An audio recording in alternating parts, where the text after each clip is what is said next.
Hi friends, வாங்க நம்ம என்ன பார்க்க போகிறோன்னா ரெக்கை மசாலா பிரியாணி தான் பார்க்க போகிறோம். ரெக்கையை நான் ஏற்கனவே மசாலா போட்டு வச்சுட்டேன்.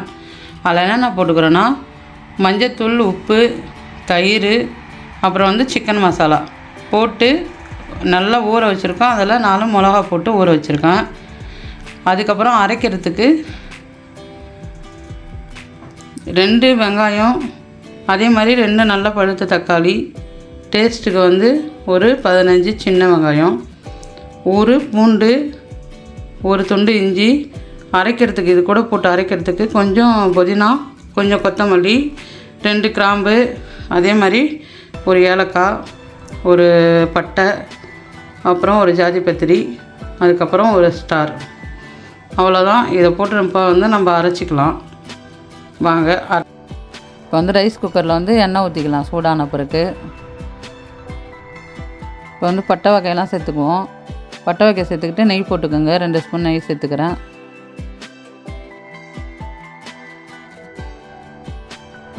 இப்போ பட்டையெல்லாம் சூடான பிறகு அரைச்ச விழுதை நம்ம எண்ணெயில் சேர்த்துக்கலாம். சேர்த்துக்கிட்டு நல்லா வதக்கி விட்டுக்கலாம்.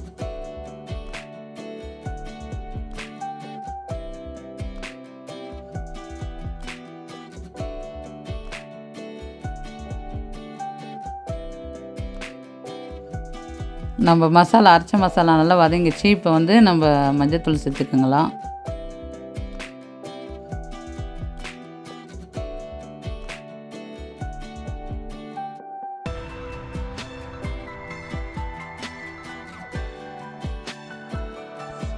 இப்போ ஊற வச்ச கறியை நம்ம சேர்த்துக்குவோம்.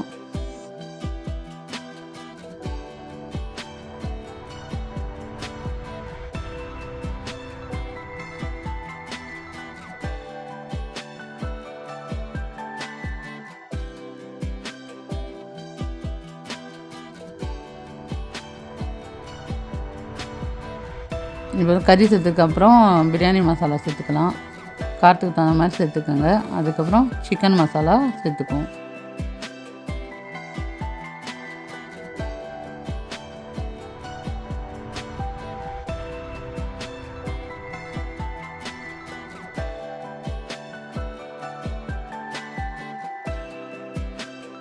இப்போ நம்ம உப்பு சேர்த்துக்கலாம்.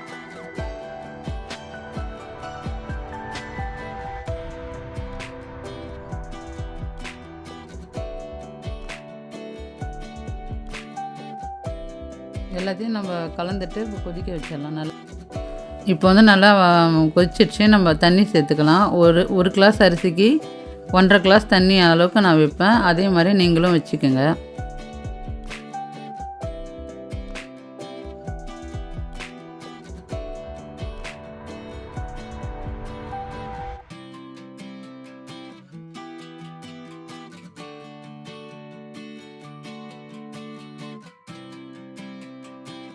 இப்போ நம்ம கரம் மசாலா சேர்த்துக்குவோம். வீட்டில் அரைச்ச பொடி. லைட்டாக கலர் பவுடர் சேர்த்துக்குங்க. வேணான்றவங்க விட்டுடுங்க அப்படியே.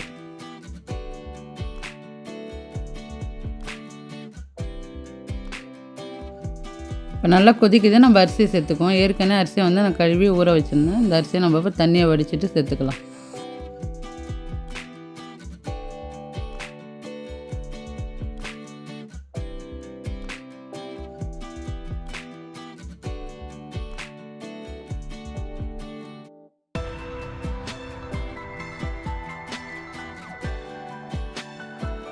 அரிசியை போட்டாச்சு. இப்போ நல்லா கொதிக்க விட்டுக்கலாம். கொத்தமல்லி புதினாவை கையோடு போட்டுருங்க. போட்டு மூடி வச்சிடணும்.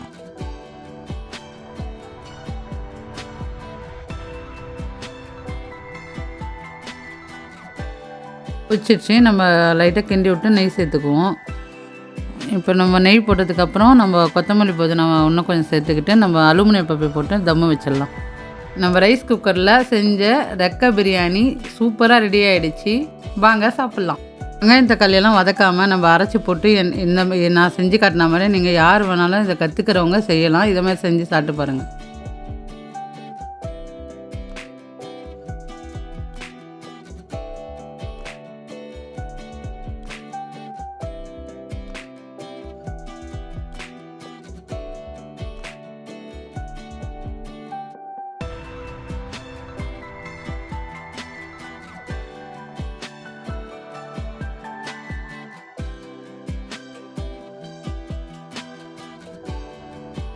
அவ்வளோதான், நம்ம நல்லா அரைச்சி வச்ச மசாலா பிரியாணி சூப்பராக ரெடி ஆகிடுச்சு. நீங்களும் இதே மாதிரி செஞ்சு சாப்பிட்டு பாருங்கள், செம்ம டேஸ்ட்டாக இருக்குது. அது இல்லாமல் இங்கே பார்த்திங்கன்னா எங்கள் வீட்டில் மாடு தான் இருக்குது, கோழி காணோம்.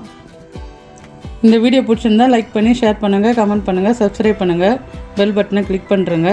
பிரியாணி வாசனைக்கு எங்கள் வீட்டு லில்லி வந்து எட்டி பார்க்குது. இப்போ அவருக்கு நம்ம சாப்பாடு கொடுத்துடலாம்.